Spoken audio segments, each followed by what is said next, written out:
How are you doing in your Pilates work? I have a question for you. Has your Pilates teacher or a teacher that's incorporating Pilates movement done rolling like a ball with you? And how did that go? Was it like, am I doing anything?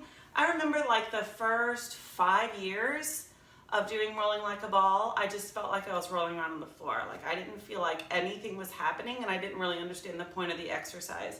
And so I'll give you a couple of things that are probably happening in rolling like a ball if you feel like nothing's happening. The first one is that we grab, back here somewhere, and then we're just kind of doing this. Oh, look what my legs are doing. My legs are the whole momentum of the exercise, which is like, it's just fun. It's not really an exercise. It's not really hamstring. It's not really core. It's kind of nothing. Okay? Or we grab the front of the shin bones like this, and kind of the same thing happens where we kind of do this little like micro kick up here at the top to try to get us back to seated. Okay, so now I'm going to show you what rolling like a ball is supposed to be. Start by sitting on your sits bones.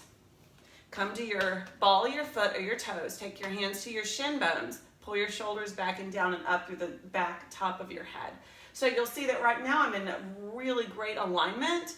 To roll like a ball though, we're going to pull our belly button really far away from our thighs like the repelling magnets. And we're going to sort of sit back to where we can roll on our back. So it's not like a total C curve. Shoulders are still back and away from the ears, but we want a slight rounding in the base of the spine so that we're not landing flat on our back because that hurts, right? Has that ever happened to you? It's happened to me. Ugh. So the first stage of rolling like a ball is actually just compressing here on the shin bones. If you compress there on the shin bones while you exhale and pull that belly button in, that's going to create the closed chain circuit that helps create the core engagement that you need for the exercise. I would recommend that you practice that a few times before holding that engagement, pulling the belly button up and in, and then your next stage is just lifting the toes. And then you've got this nice isometric hold. Now, when you actually roll like a ball, you're not going to allow your legs to change. You're not going to allow like momentum to carry you. You're going to allow your core stability to carry you. Breathe. Exhale. Freeze. Breathe. Exhale. And sometimes it takes me longer to come all the way up because I'm allowing my core to do it rather than kicking my legs. Breathe.